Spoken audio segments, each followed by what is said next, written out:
If someone had told me years ago that I'd be navigating a non-monogamous lifestyle, I would have laughed, chalking it up to a wild fantasy. Monogamy was what I knew, what I had grown up with, what I saw reflected in all the relationships around me. It was the societal norm, the default path for most people. The thought of deviating from it felt foreign, even a bit terrifying. The idea that you could share your partner, both emotionally and physically, with someone else? It seemed unthinkable. Yet here I am, years later, living a life I once couldn't have imagined. Gary came into my life at a time when I was searching for something more. Not more partners, not more excitement, but more depth, more authenticity. He wasn't like anyone I had met before. He was open, honest, and unapologetically himself. From the start, he made it clear that he was polyamorous. The term wasn't entirely new to me. I'd heard it in passing, read about it in articles, but I never gave it serious thought. To me, it seemed like a lifestyle choice that was risky, destined to implode under the weight of jealousy and possessiveness. But Gary wasn't like that. There was something about his calm, assured demeanor that made polyamory seem less threatening, more natural. He spoke about it with such ease, as if it were the most logical way to approach relationships. He didn't try to sell me on the idea. He wasn't pushy or persuasive. He simply told me how he viewed love and connection, that love wasn't a finite resource, that one person couldn't be everything to another, and that it was possible to love multiple people deeply, without diminishing the love you have for anyone else. At first, I wasn't sure how to respond. On one hand, I was deeply intrigued by Gary and felt a strong connection with him. On the other, the idea of him having other partners unsettled me. Could I really handle this? Would I always feel like I was competing for his attention, for his affection? Would I ever feel secure? I thought about walking away. It would have been the easy option, to retreat back into the safety and predictability of monogamy. But something about Gary and our connection made me stay. Maybe it was his openness, his willingness to answer my questions without judgment. Maybe it was the way he made me feel, seen, valued, appreciated. Whatever it was, I decided to give it a try. I was nervous, but I knew I had to at least see where this journey would take me. In the beginning, it was hard. Really hard. Hearing about Gary's other partners brought up all the insecurities I didn't even know I had.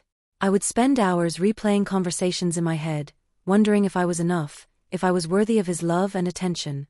Every time he went out on a date with someone else, I'd feel a knot tighten in my stomach. It was jealousy, yes, but it was also fear. Fear of being replaced, fear of being inadequate. Gary never hid anything from me. He was always upfront about who he was seeing, what they meant to him.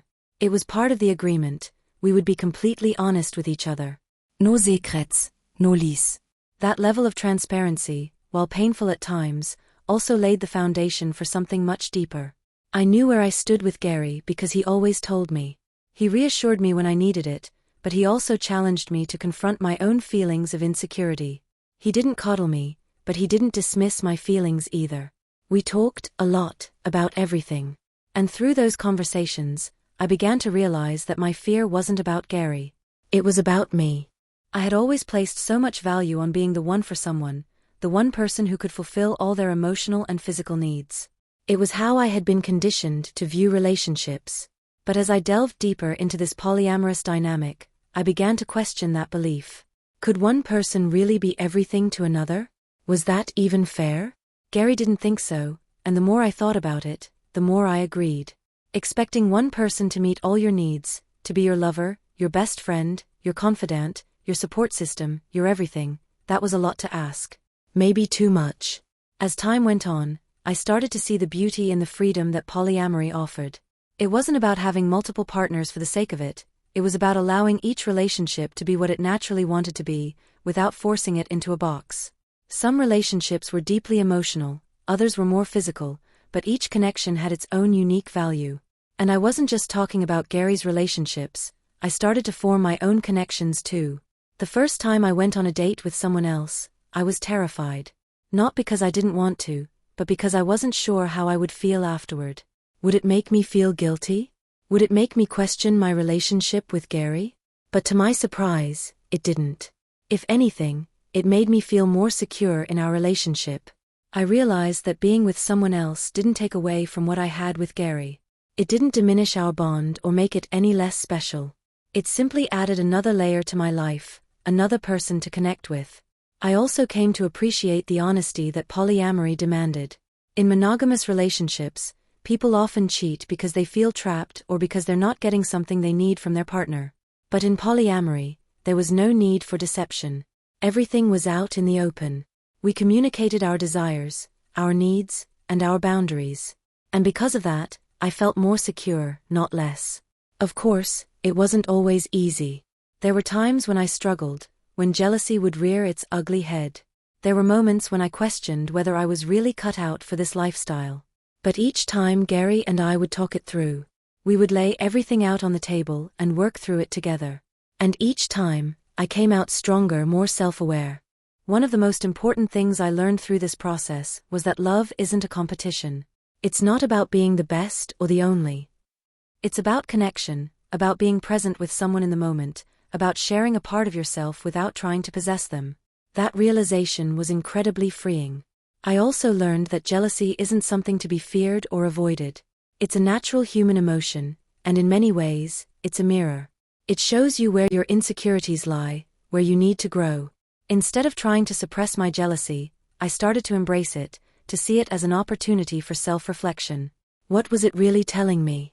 Was I afraid of losing Gary, or was I afraid of something deeper, something within myself? More often than not, it was the latter.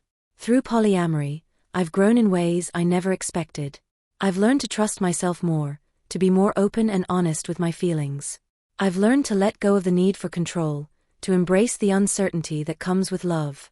I've learned that love isn't about ownership or exclusivity, it's about freedom, about allowing each person to be who they are, without trying to mold them into something they're not. Gary and I have had our ups and downs, as all relationships do, but I can honestly say that our connection is stronger now than it ever was in the beginning. We've been through so much together, navigating jealousy, insecurities, and the challenges that come with balancing multiple relationships. But through it all, we've remained committed to each other, to our growth, to our love. Open relationships require a lot of work. They demand trust, maturity, and a level of self-awareness that most people aren't accustomed to. But if you're willing to put in the effort, the rewards can be beautiful. I've experienced love in ways I never thought possible. I've connected with people on deep, meaningful levels. And through it all, I've never felt more secure in myself or in my relationship with Gary.